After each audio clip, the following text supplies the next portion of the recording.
sink rate, pull up. August 23, 2000. A Gulf Air Airbus A320 begins its descent towards Bahrain International Airport, with all 143 passengers and crew on board, prepared for landing.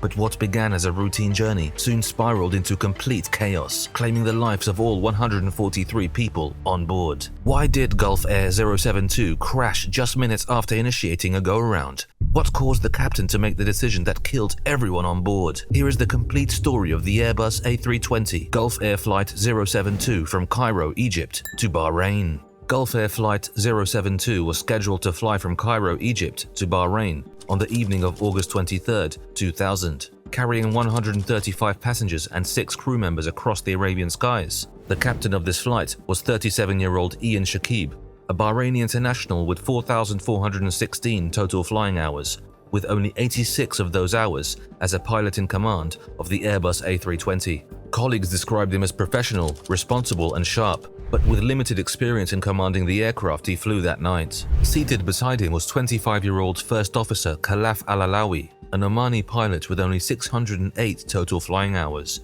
with 408 hours on the A320. Colleagues described Khalaf as a polite and reserved pilot who was still finding his footing in the demanding world of commercial aviation. On this particular night, the skies were clear and visibility was good, which were ideal conditions for a smooth approach. All 143 people on board were already prepared for a safe landing until the final minute, when everything went south primarily because of an avoidable human error and mounting pressure in the cockpit. 7:21 p.m. Gulf Air Flight 072 is descending toward Bahrain International Airport. The Airbus A320 is approximately 30 nautical miles from the runway and descending towards 14,000 feet. The crew receives clearance to descend to 3,500 feet for a standard VOR DME approach to runway 12, a procedure that uses navigation aids to guide the aircraft along a precise path. The first officer turns into Bahrain approach to confirm their clearance and begins communicating with air traffic control. However, as the aircraft continued its descent, Captain Shakib and First Pilot Khalaf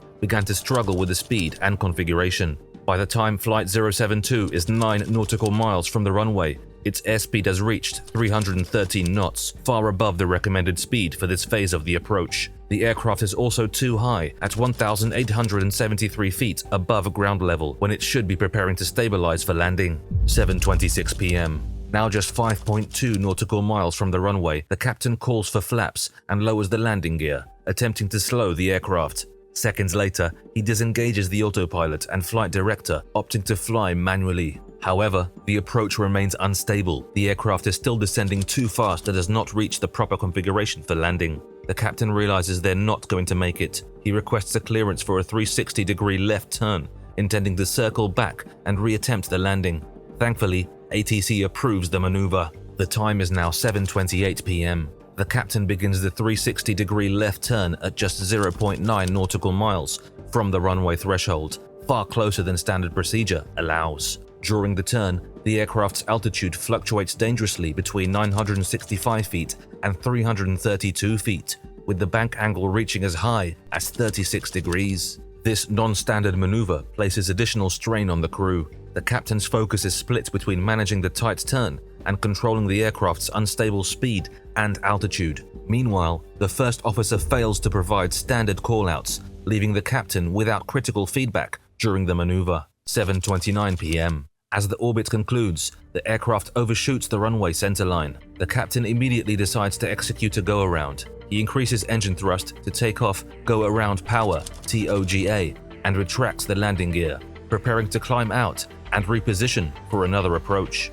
While this sounds like a very smart strategy, the crew's issues were far from over. As the aircraft crosses the runway at just over 1,000 feet, the flap overspeed warning sounds. The captain instructs the first officer to raise the flaps, but instead of stabilizing the aircraft, a series of catastrophic errors unfold. Unfortunately, the runway that evening also had no visual references, so the captain fell victim to a somatographic illusion, a sensory misinterpretation that makes him feel the aircraft is climbing steeply when it's not. In response, he pushes the side stick forward, pitching the aircraft into a steep descent. Immediately, the ground proximity warning system (US) started blaring. Sink rate, pull up. Sadly, it was too late. 7:30 p.m.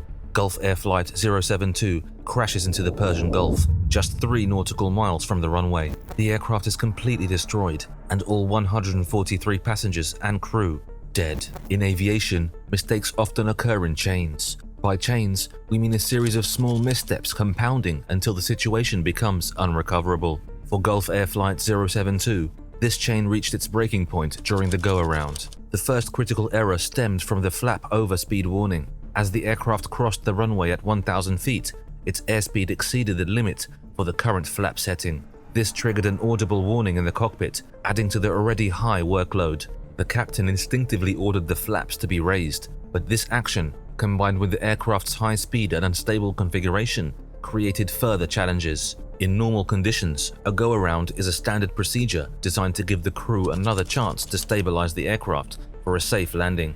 But this was far from a standard situation. The captain's side stick inputs caused the aircraft's nose to drop sharply. Also, the pitch altitude changed from 5 degrees nose up to 15.5 degrees nose down, sending the Airbus into a rapid descent. The second critical error was the captain's failure to recognize the danger of his actions. The ground proximity warning system, GPWS, blared repeatedly, "Sink rate, pull up." These warnings are specifically designed to alert pilots when the aircraft is in imminent danger of crashing. Yet, overwhelmed by the flap warning, high workload, and poor situational awareness, the captain failed to respond appropriately and fast. Lastly, the cinematographic illusion compounded the situation. In the complete darkness of a moonless night, with no visual horizon for the sudden forward acceleration of the aircraft, the captain likely felt as though the plane was climbing steeply, even though it was descending. Believing he needed to correct an upward pitch, he pushed the nose down further, unknowingly sealing the fate of the aircraft and every single person on board. By the time the captain realized the true danger, it was too late. The Airbus A320, now descending at over 8,000 feet per minute, slammed into the Persian Gulf, killing all 143 people on board. As expected, news of the crash spread quickly. Rescue teams rushed to the scene, sifting through debris scattered across the water. Divers worked tirelessly, recovering bodies from the wreckage, while families and communities were left to mourn their dead. In the days that followed, investigators from Bahrain's Civil Aviation Affairs, Airbus, and international agencies began piecing together the sequence of events. Their focus was the cockpit voice recorder, CVR, and flight data recorder, FDR. The investigation revealed a combination of human error, cognitive overload, and procedural failures. The miscommunication about descent altitude early in the flight was the first sign of disorganization in the cockpit. This was followed by the decision to attempt a non-standard 360-degree turn at a low altitude, adding unnecessary complexity to an already unstable approach. Adding to the tragedy was the pressure to avoid a missed approach. At the time, Gulf Air's internal culture reportedly discouraged go-arounds, viewing them as signs of poor piloting. This perception may have influenced the captain's decision-making, leading him to perform risky maneuvers instead of following standard missed-approached procedures. Key recommendations and procedural changes emerged from the investigation.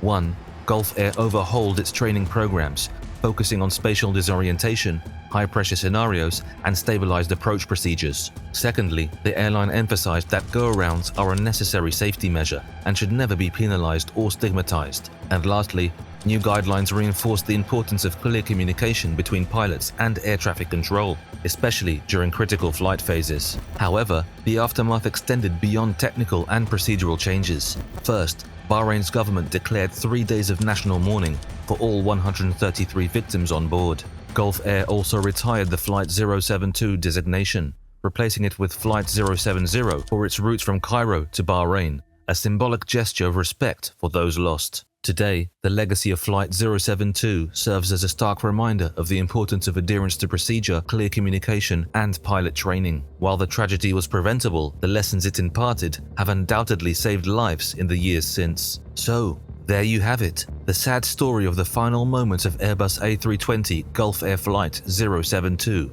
from Cairo, Egypt to Bahrain. What do you think? Could this disaster have been avoided if the captain had followed the standard procedures? Or was it an inevitable outcome of compounding errors and the human condition? Don't hesitate to let us know your thoughts in the comments below. And while at it, if you enjoyed the video, please give us a thumbs up, subscribe to the YouTube channel, and ring the notifications bell so you'll be among the first to know when we publish next. Until next time, fly safe. We'll see you in the next video.